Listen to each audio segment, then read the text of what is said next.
Joining me is Wendy Francis of the Australian Christian Lobby.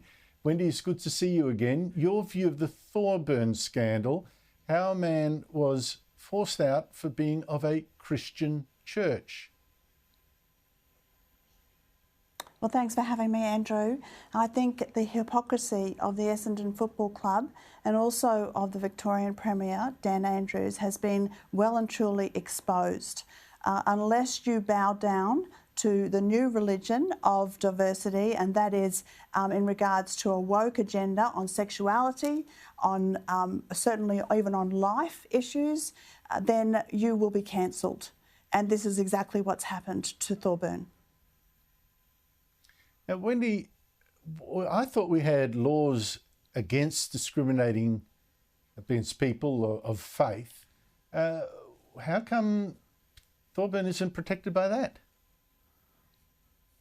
Well, we do, Andrew. So I don't know whether this story is over, but I would say that I think every Australian, not just people of faith, but every Australian needs to take note of what's happened here and needs to be concerned. Because if one person can go down because of their belief, if we no longer allow people to have freedom of thought, freedom of religion, then we are in a very sorry state.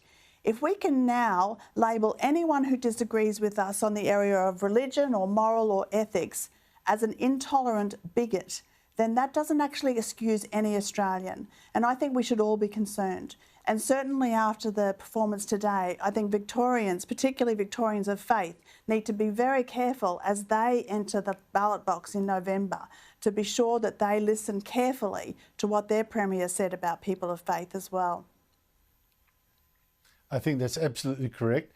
Do you believe Andrew Thorburn has a chance in the discrimination commissions and courts of Victoria, being a Christian? So Victoria is a different case because, of course, they have passed laws that make it very difficult to be a person of faith in Victoria.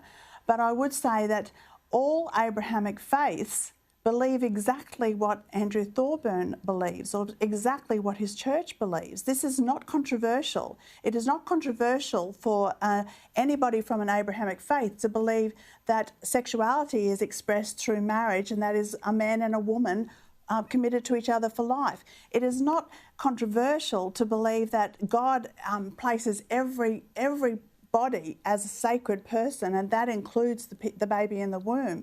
None of these are controversial. And can I say that up till like a minute ago in history, most Australians would have agreed with that too. And I would say that probably most Australians agree with me even now.